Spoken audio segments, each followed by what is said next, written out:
Assalamualaikum warahmatullahi wabarakatuh.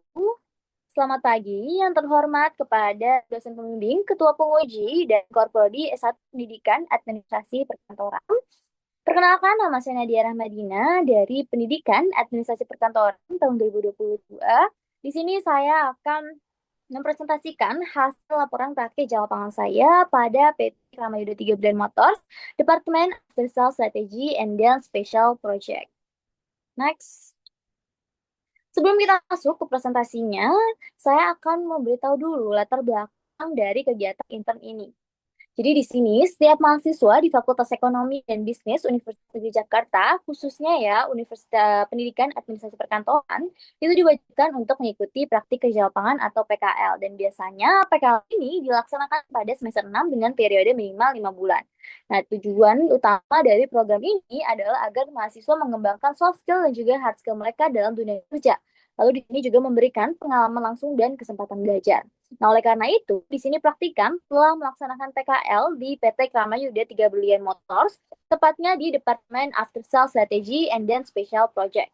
Mengutip dari pendapat Fernando tahun 2024, saat ini persaingan bisnis semakin ketat. Nah, untuk tetap bertahan di situasi ini, menuntut perusahaan tuh harus melakukan inovasi. Dan ini berhubungan tentunya ya dengan tanggung jawab Department After Sales Strategy and then Special Project, yaitu bertanggung jawab atas perencanaan dan implementasi strategi untuk meningkatkan kepuasan pelanggan.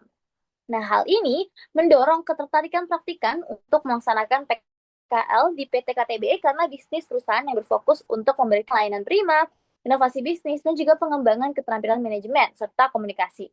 Dan yang paling penting, hal ini selaras dengan proses kerja Prodi Pendidikan Administrasi Perkantoran. Baik, yang pertama di sini saya akan tahu tujuan dari kegiatan PKL ini, yaitu yang pertama adalah untuk mendapatkan pengalaman nyata di dunia kerja, lalu kedua untuk memahami permasalahan dan solusi dalam pelayanan pelanggan di PT Kramayuda Motors, dan untuk menambah wawasan dengan membandingkan teori yang dipelajari di kampus dengan praktik kerja di lapangan. Selanjutnya, di sini ada manfaat praktik di lapangan. Ada tiga. Yang pertama yaitu bagi mahasiswa, yaitu untuk meningkatkan hard skill dan soft skill yang relevan dengan jurusan, lalu menumbuhkan rasa tanggung jawab dan disiplin, dan mempelajari etika, dinamika kerja profesional, serta mengaplikasikan ilmu yang telah dipelajari selama kuliah. Lalu bagi universitas, yang pertama adalah untuk memperkuat kerjasama dengan perusahaan dan menjadi umpan balik untuk menyempurnakan kurikulum agar sesuai kebutuhan dengan dunia kerja. Yang terakhir adalah bagi perusahaan, yaitu yang pertama adalah membuka peluang rekrutmen calon karyawan, khususnya mahasiswa UNJ, lalu juga memperluas jaringan dan meningkatkan citra perusahaan, dan yang terakhir adalah mendapatkan bantuan tenaga kerja tambahan untuk meningkatkan efisiensi.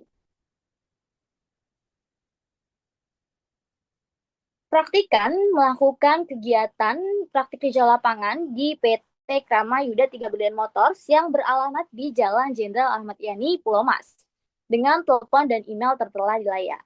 Nah, praktikan melakukan kegiatan PKL selama 6 bulan lebih, yaitu dari tanggal 13 Januari 2025 sampai dengan 12 Juli 2025, dengan hari kerja Senin sampai dengan Jumat pukul 8 pagi hingga jam 5 sore. Sebenarnya apa sih PT KTB gitu ya? Nah, di sini,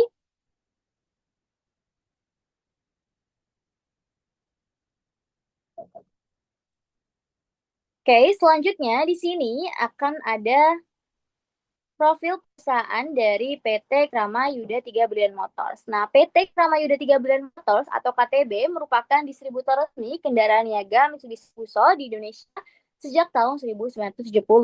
Nah, perusahaan ini lahir dari kerjasama antara PT KTB dan Mitsubishi Corporation yang menandai awal lahir KTB Industri Otomotif Nasional. Nah, di sini pada tahun 2017 untuk memperkuat fokus bisnis, di sini KTB melakukan pemisahan unit ya. Yang pertama ada KTB di mana berfokus pada pemasaran kendaraan niaga Mitsubishi Fuso seperti Canter, Factor X, dan juga Tractor Head. Seperti kita sering lihat di jalan, banyak truk-truk yang bermerek Fuso ya. Lalu sementara PT Mitsubishi Motors Kramayuda Sales Indonesia atau MMKSI itu menangani kendaraan niaga dan juga kendaraan penumpang ya, kendaraan yang ringan-ringan mulai dari seperti Pajero, Extenders, X-Force, dan lainnya.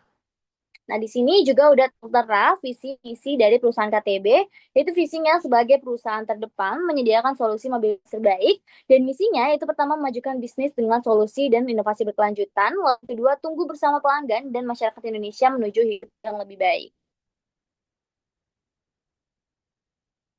Selanjutnya, di sini praktikan melakukan praktik kerja lapangan di dalam divisi sales and marketing pada unit after sales yang di dalamnya terdapat beberapa departemen. Salah satunya adalah after sales strategy and then special project. Sebelum masuk ke beberapa job yang dilakukan oleh praktikan, di sini praktikan akan memberitahu dulu apa sih bidang kerja yang dilakukan oleh praktikan. Jadi di sini praktikan itu jalani PKL di PT Krama Unity Brand Motors yang dimana awalnya ditempatkan di Service Business Development dalam tim After Sales Service Fleet Task Force di bawah tim Service Business Development. Nah, tim ini dibentuk pada tahun 2023 untuk fokus menangani masalah layanan purna jual kendaraan fleet secara khusus. Kemudian, pada April 2025 ada perubahan struktur di unit after sales. Nah, di sini tim Fleet Task Force berubah menjadi tim Zero Downtime Task Force, yang dimana berada di bawah After Sales Strategy and then Special Project. Nah, di sini tugasnya juga ikut berubah ya, teman-teman, menyesuaikan kebutuhan perusahaan. Nah, di sini yang kita tahu juga, perusahaan saat ini ya lagi fokus gencar-gencarnya gitu untuk memberikan pelayanan terbaik mereka bagi pelanggan. Karena di sini kepuasan pelanggan itu sangat penting. Dan mengutip juga dari pendapat Putri tahun 2020 bahwa di sini kualitas layanan yang baik tentu bisa meningkatkan kepuasan pelanggan dan juga membangun hubungan yang kuat antara perusahaan dan juga konsumen. Nah, maka oleh karena itu, di sini PT KTB melakukan improvement nih dengan membangun konsep zero downtime. Sebenarnya apa sih zero downtime gitu ya? Di sini, menurut pendapat Rozak tahun 2022, menyatakan bahwa zero downtime ini biasanya dipakai di dunia IT atau transportasi, yang dimana artinya layanan pun harus tetap berjalan tanpa gangguan. Jadi misalnya ada masalah apapun, mau nggak mau tim dari zero downtime itu harus siap siaga gitu untuk menangani permasalahan konsumen. Makanya disinilah tujuan dari tim Zero Downtime Task Force, yaitu mempercepat penyelesaian masalah kendaraan supaya layanan tetap lancar dan juga nantinya pelanggan tetap puas. Nah, selanjutnya tadi kan udah dijelasin ya apa sih bidang kerjanya gitu. Nah, di sini selanjutnya ada beberapa proses kerja yang dilakukan oleh praktikan. Tentunya yang pertama adalah memonitoring Excel permasalahan fleet customer and then dealer. Nah, pada job ini praktikan tentunya memonitoring Excel permasalahan customer mulai dari seperti service support, goodwill, customer support, technical handling, dan juga after sales contract. Nah, di sini customer atau dealer biasanya mengkomunikasikan permasalahan mereka melalui channel window, email, dan juga Aslim Support, itu seperti link formulir. Nah, tujuan dari dilakukannya monitoring ini itu agar permasalahan yang disampaikan bisa cepat terselesaikan. Nah, hal ini sejalan dengan konsep zero downtime yang udah tadi dijelaskan di awal. Makanya dari monitoring inilah, tentunya praktikan juga akan membuat dashboard gitu untuk memperlihatkan secara umum permasalahan apa saja sih yang paling sering terjadi pada periode tertentu. Yang kedua adalah mengolah dan juga memperbarui data penjualan. Nah, di sini praktikan juga mengolah data pencapaian penjualan ya. Nah, data penjualan ini dapatnya dari mana? Ya, data penjualan ini didapatkan dari bagian sales processing di PT Krama Yuda 3 Brilliant Motors. Nah, biasanya data ini nggak dikirimkan secara langsung ya dari sales processing ke praktikam, tapi biasanya dikirimkan oleh mentor dulu baru ke praktikam. Nah, di sini datanya itu berisi pembelian suku cadang oleh pelanggan setiap bulannya dan selalu diperbarui setiap minggu agar tetap up to date. Nah, setelah menerima data billing, nantinya di sini praktikan barulah memasukkan dan mencocokkan data tersebut ke dalam sistem atau data monitoringnya, terutama data fleet annotation, control, and monitoring ya. Tujuannya biar kode dealer dan nama pelanggannya itu konsisten di kedua data dari data yang tadi udah dikirimkan oleh sales processing. Nah, di dalam data kontrol ini ada beberapa target penjualan tahunan yang udah ditetapkan perusahaan serta pencapaian bulanan dari masing-masing dealer. Nah, kenapa sih penting target gitu ya? Nah, di sini target itu penting karena sebagai pedoman nih bagi dealer dan untuk mengukur keberhasilan strategi pemasaran mereka. Dengan target yang jelas, nantinya perusahaan bisa nih menjaga performa operasional dan mencapai tujuan utama, yaitu bisa mendapat keuntungan sesuai dengan yang ditargetkan atau diharapkan. Selanjutnya adalah memperbarui data kontrak nasional gitu. Nah, selanjutnya di sini praktikan juga memperbarui jumlah data work category dealer untuk mengetahui aktivitas service customer gitu. Nah, di sini data yang digunakan itu berdasarkan pemisahan Q1, Q2, Q3, dan juga Q4. Q di sini apa sih gitu ya? Nah, di sini Q itu berarti rentang waktu selama 3 bulan. Jadi setelah 3 bulan nanti akan berlanjut menjadi Q2 dan seterusnya. Lalu di sini juga praktikan memisahkan ya antara jangka waktu Q1 sampai Q4, lalu menjumlahkan di tiap-tiap kuartalnya berapa sih total customer yang punya kontrak servis secara nasional dengan dealer-dealer Mitsubishi di seluruh Indonesia. Tugas selanjutnya adalah membuat dashboard monitoring. Nah, di sini dashboard ini dibuat tadi ya dengan tujuan untuk memudahkan pemahaman dalam membaca data dan juga meringkas masalah prioritas. Sehingga informasi itu bisa disampaikan secara visual dan juga transparan gitu. Nah, di sini praktikan juga bertugas untuk membuat dashboard monitoring problem zero downtime berdasarkan data permasalahan yang telah direkap sebelumnya. Nah, dengan memanfaatkan mulai dari pivot table, kayak diagram, slicer, filter, timeline, dan lainnya. Selanjutnya, tugas dari praktikan adalah membuat poster dan juga stiker campaign gitu. Nah, di sini praktikan membuat desain dengan tujuan campaign tertentu. Di sini menurut Moriseng dan Nur tahun 2022 menyatakan bahwa campaign itu dilakukan untuk mempromosikan produk yang telah ditawarkan. Nah, di sini di gambar ini udah ada beberapa flowchart dalam proses pembuatan desain campaign ya, teman-teman. Dan yang pertama di sini flowchartnya adalah praktikan nantinya akan diberikan materi nih yang berisi penjelasan seputar campaign, mulai dari judul campaign, periode campaign, tagline, paket-paket yang dipromosikan, hingga referensi desain yang diinginkan oleh tim gitu. Nah, setelah mendapat materi campaign, nantinya praktikan akan langsung mencari berbagai referensi desain, kayak mulai dari tema, warna, pemilihan elemen, serta gambar produk yang dibutuhkan. Nah, di sini praktikan biasanya melihat beberapa media gitu untuk mendapatkan referensi, mulai dari Pinterest, sosial media, dan juga web KTB. Lalu setelah itu semua, praktikan mulai deh ngedesain gitu ya di beberapa platform mulai dari Canva dan juga Figma. Nah, ketika desain sudah selesai dibuat, nantinya praktikan langsung mengirimkan hasil tersebut kepada tim untuk diberikan revisi dan masukan. Dan juga di sini revisi nggak hanya dilakukan oleh tim, tapi juga oleh tim marketing, karena nantinya hasil desain akan disebarluaskan ya di media sosial untuk memastikan bahwa semua hal tuh cocok dengan aturan perusahaan gitu. Nah, setelah revisi nantinya desain akan dipublikasikan nih oleh manajemen di berbagai media sosial atau di print out kayak stiker gitu. Nah, seperti mulai dari Instagram, web, KTB Fuso. Nah, di sini ada beberapa hasil desain yang sudah dibuat oleh praktikan dan juga yang sudah dipublikasikan, mulai dari itu Fuso tepat lebaran, lalu juga Fuso gathering, Fuso peduli banjir, Ramadan campaign, terus juga di sini ada stiker service prioritas yang akan ditempelkan di truk-truk Indonesia, seluruh Indonesia.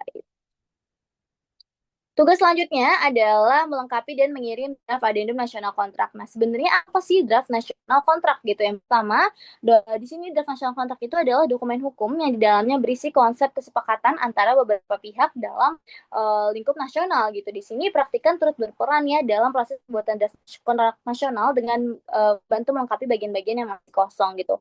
Nah, selain itu juga di sini praktikan memastikan bahwa isi rancangan itu udah sesuai dengan dealer ataupun alamat-alamat yang ada di dalam isi surat tersebut. Dan gak hanya itu juga, praktikan juga biasanya mengirim nih ke bagian transport hard copy-nya dari addendum tersebut agar dikirimkan ke customer ataupun dealer terkait. Selanjutnya adalah kendala dan cara mengatasi. Ada beberapa kendala selama PKL di KTB, yaitu yang pertama, praktikan mengalami komunikasi yang kurang efektif dengan mentor karena seringnya mentor yang terlalu sibuk atau tidak sering di kantor. Sehingga informasi tugas kadang tidak disampaikan dengan jelas dan proses penyelesaian tugas menjadi lebih lama. Lalu yang kedua, di sini juga mengalami hambatan mulai dari segi teknis seperti komputer yang lambat sehingga menghambat pekerjaan. Di sini saya juga sebagai praktikan merasa ragu gitu menggunakan handphone karena takut dianggap tidak fokus atau bermain HP terus gitu. Padahal itu sebenarnya mempercepat pekerjaan ketika komputer lagi lama gitu. Selanjutnya ada beberapa cara untuk mengatasinya. Itu yang pertama untuk mengatasi kendala komunikasi ya, saya selalu mengajukan pertanyaan yang lebih detail lebih dahulu kepada mentor ketika melakukan tugas. Ketika mentor menjawab terlalu lama, saya biasanya lihat dulu tugas-tugas sebelumnya untuk menjadikan pelajaran. Lalu yang kedua, masalah komputer yang lambat, saya juga menunggu sampai perangkatnya normal. Dan ketika komputer masih bermasalah, saya biasanya langsung menghubungi tim IT BSI yang dimiliki oleh KTB agar segera diperbaiki. Gitu. Selanjutnya adalah kesenjangan teori dan praktik. Ada beberapa kesenjangan menurut saya dalam dunia kerja ya, dengan teori dan praktik yang saya pelajari di kuliah. Itu yang pertama adalah anggota tim itu sering menangani banyak pekerjaan sekaligus sehingga pelayanan tidak bisa cepat dan efisien. Nah, salah satu kasusnya itu adalah ketika truk mengalami trouble, namun karena banyak hal yang harus diurus, ini menyebabkan downtime unit truk meningkat dan biaya operasional menjadi lebih tinggi. Nah, makanya untuk mengatasi hal ini, PT KTB itu membentuk Zero Downtime Task Force sebuah tim khusus yang fokus untuk menyelesaikan masalah servis dan kebutuhan part dengan cepat. Lalu yang kedua adalah pembuatan dashboard Excel real time adalah atau bisa saja dengan penggunaan Excel gitu ya dalam kehidupan sehari-hari. Nah, di sini saya menyadari bahwa pengetahuan dasar dari kuliah tentu belum cukup gitu. Makanya dibutuhkan pemahaman dan juga praktik lebih dalam tentang fitur mulai dari pivot table, chart, and then slicer. Agar dashboard yang dibuat itu bisa benar-benar informatif dan juga real time. Tentunya pengalaman ini menunjukkan yang bahwa pentingnya kita untuk mengasah kemampuan agar ketika kita membutuhkan kemampuan tersebut, kita bisa menggunakannya tanpa harus bingung gitu. Nah, selanjutnya di sini ada beberapa kesimpulan ya. Yang pertama, praktikan sudah mendapatkan terlibat gitu dalam pengumpulan analisis dan juga monitoring data penjualan dealer, lalu juga praktikan membuat dashboard menggunakan pivot table untuk membantu pengambilan keputusan tim, lalu juga praktikan mampu ya meningkatkan kemampuan komunikasi, manajemen waktu, dan penggunaan perangkat lunak mulai dari Microsoft Office, desain grafis seperti Canva dan juga Figma. Dan juga belajar kerja tim dan koordinasi lintas divisi. Lalu juga percayaan mengelola tugas mandiri mulai dari menghandle di poster promosi, campaign itu disesuaikan dengan selera praktikan dan disesuaikan dengan kebijakan perusahaan.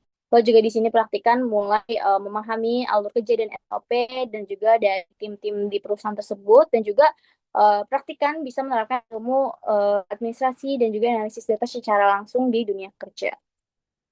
Ada beberapa rekomendasi untuk perusahaan dan juga untuk kampus. Yang pertama adalah bagi perusahaan ya untuk meningkatkan fasilitas seperti komputer agar praktik pekerjaan itu lebih cepat dan efisien dan juga perusahaan perlu menciptakan lingkungan kerja yang positif dan ramah agar praktikan merasa nyaman dan termotivasi.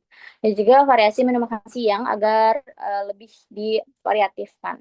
Lalu yang kedua, bagi program studi disarankan ya program studi untuk memberikan pelatihan aplikasi yang umum digunakan di dunia kerja mulai dari Microsoft Office agar mahasiswa nantinya ketika melakukan magang itu lebih mudah beradaptasi. Dan juga selain itu, pembekalan nih persiapan PKL termasuk mulai dari teknik wawancara, gimana sih caranya biar lolosnya tuh lebih peluang lolosnya lebih banyak gitu. Terus juga sangat penting ya bagi mahasiswa untuk siap dan juga biar mereka tuh apa ya memiliki peluang lebih besar gitu loh seleksi PKL karena mencari magang saat ini tuh susah. Jadi mereka harus mempersiapkan kemampuan mereka sebaik-baiknya. Baik, segitu saja presentasi saya terkait dengan laporan praktik kerja lapangan yang telah saya lakukan. Kurang lebihnya mohon maaf. Wassalamualaikum warahmatullahi wabarakatuh.